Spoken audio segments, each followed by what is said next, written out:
美国和北约作为危机的始作俑者，好好反思一下。China will bear responsibility for any actions it takes to support Russia's aggression, and we will not hesitate to impose costs. Si la Chine aide la Russie, nous n'hésiterons pas à imposer des sanctions économiques contre le géant chinois. Anthony Blinken qui a dit ça aujourd'hui. La nouvelle qui a fait réagir, il faut remonter quelques jours en arrière, c'est dimanche, quand le New York Times et le Financial Times révèlent, selon leurs sources, que Poutine a demandé de l'aide à la Chine. Jean-François Lépine, que vous connaissez bien. Jean-François, bonsoir. Bonsoir, Patrice. On va essayer de démêler tout ça. D'abord, première réaction des Chinois au tout début, je remonte il y a 3 semaines. On est prudent, on n'appuie pas, on ne dit pas bravo, mais en même temps, on ne dénonce pas. C'est-à-dire qu'avant les Jeux olympiques, si on se souvient bien, le président Xi Jinping a reçu dans une rencontre vraiment officielle importante avant l'ouverture des Jeux, le président Poutine. On a à ce moment-là fait des déclarations d'amitié, de solidarité commune et tout ça. Et après ça, on n'a pas cessé. La Chine a été inondée d'informations complètement contradictoires à ce qu'on entend ici sur ce qui se passait vraiment. La Chine a commencé par parler de crise plutôt que de guerre. Ensuite, on a parlé d'une attaque défensive de la part de la Russie. On n'a jamais montré au public chinois les tonnes de réfugiés, les dommages causés par les bombardements russes. Mais tout ça est en train un petit peu de changer. On pourra parler de tous les aspects de ça, mais vous l'avez dit vous-même, c'est compliqué de comprendre la situation de la Chine parce que la Chine est en train, en plus, de changer actuellement. Puis je peux vous dire qu'il y a mardi dernier, dans le Washington Post, l'ambassadeur chinois à Washington a pris la peine de publier une lettre en disant c'est vrai en reconnaissant que la position chinoise n'était pas claire, en disant d'abord on ne savait pas. Donc quand M. Poutine a rencontré Xi Jinping, on ne savait pas l'ampleur de ce qui allait se passer. Et on n'a pas non plus demandé à Poutine de reporter son attaque après les Jeux. Ça, c'était une accusation qu'on faisait aussi à la Chine. Donc on n'a pas offert d'armes à la Chine, à la Russie, et on n'offrira pas d'armes à la Russie. Donc, démenti de toute cette histoire-là aussi dans le Washington Post il y a 2 jours. Et puis, l'ambassadeur dit on veut la paix, on veut la fin de la guerre. Donc, on emploie maintenant en Chine le terme guerre. C'est nouveau. Évolution. Quel intérêt la Chine aurait eu ou aurait à aider Poutine, que ce soit financièrement, parce que ça lui coûte une fortune, cette guerre Poutine, ou militairement? Quel intérêt il y aurait? La Russie est un allié important de la Chine parce que les 2 pays se sentent un peu victimes de démarches de la part des pays alliés, des pays occidentaux, y compris du Japon, d'essayer de bloquer leur développement. Il y a cette espèce de paranoïa commune. Il y a aussi des échanges commerciaux importants entre les 2 pays, des alliances sur le plan militaire aussi. Les Chinois depuis 2017, 80% de leurs importations militaires viennent de Russie. Donc, il y a là un lien très important. Importation aussi de céréales, un gros importateur de céréales russes et d'énergie, d'hydrocarbures en provenance de Russie aussi. Donc, des partenaires qui sont solides. Mais là, le comportement de Vladimir Poutine met les Chinois dans l'embarras, puis je peux vous expliquer pourquoi. Mais justement, est-ce que ce sont des craintes de sanctions économiques qui viendraient de l'Europe, des États-Unis, vis-à-vis de la Chine, qui font réfléchir les Chinois actuellement?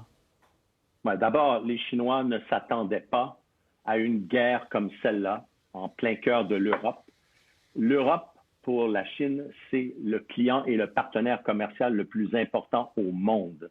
Les Chinois ne veulent pas de fragilité dans ça et ne veulent pas surtout d'un conflit qui pourrait s'étendre sur la planète et qui crée une déstabilisation majeure. Il ne faut pas oublier que la Chine a une obsession. Elle veut devenir le plus rapidement possible la plus grande puissance mondiale. En Chine, ça va bien. Et le président Xi Jinping, qui va solliciter l'automne prochain un 3e mandat, ce qui n'est pas permis vraiment en vertu de la tradition politique récente en Chine. Il veut un troisième mandat. C'est mal vu dans son pays. Il a besoin de stabilité et il ne s'attendait certainement pas à une opération comme celle-là de la part de la Russie qui déstabilise non seulement la région, l'Europe au complet, mais aussi la planète. On en parle tous les jours. Est-ce que, Jean-François, s'il mettait tout son poids, peut-il, selon vous, faire reculer Poutine? Alors, il y a différentes choses qui se disent et qu'on peut observer. C'est que l'administration chinoise a tellement monté la population chinoise contre l'OTAN, contre les partenaires européens, contre les alliés et pour la Russie. Comment maintenant, et c'est le problème apparemment du président Xi Jinping, comment peut-il se positionner comme quelqu'un qui va obtenir de Vladimir Poutine des concessions, donc une victoire moindre que ce que Poutine voudrait avoir.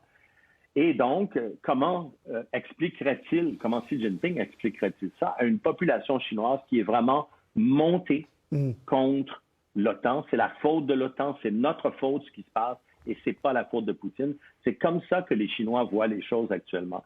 Alors donc, oui, il a cette difficulté-là à intervenir, mais c'est évident que si M. Xi Jinping rejoignait le concert des alliés pour mettre des pressions, surtout aux Nations unies, hein, la Chine s'est abstenue aux Nations unies. Pourtant, la Chine a un principe fondamental. Il faut respecter la souveraineté et le territoire des États hein, dans le monde. La Chine a intérêt à ça parce qu'elle veut qu'on respecte le sien. Et c'est un principe fondamental pour les Chinois. Pourtant, ils acceptent ouvertement depuis 20 jours ce qui se passe actuellement en Ukraine, qui est aussi, il faut le dire, un partenaire commercial très important de la Chine. Alors, ce deux poids, deux mesures-là, et d'ailleurs, l'ambassadeur chinois a dit dans sa lettre ce que les Chinois disent maintenant aujourd'hui, mais on n'a pas vu la couleur de ça, que là, maintenant, il y a de l'aide humanitaire chinoise qui s'en va vers les Ukrainiens, entre autres des couvertures. Alors, ça ne changera pas beaucoup les choses, mais s'il veut intervenir, c'est sûr que la Chine a un tel poids auprès de Moscou que là, Moscou serait quand même assez découragé du concert des nations qui force ou qui essaie de forcer la Russie à faire des compromis et surtout à faire un cessez-le-feu. Dernière question, Jean-François, avant de vous laisser aller. Taïwan, dès le jour 1, les gens ont dit si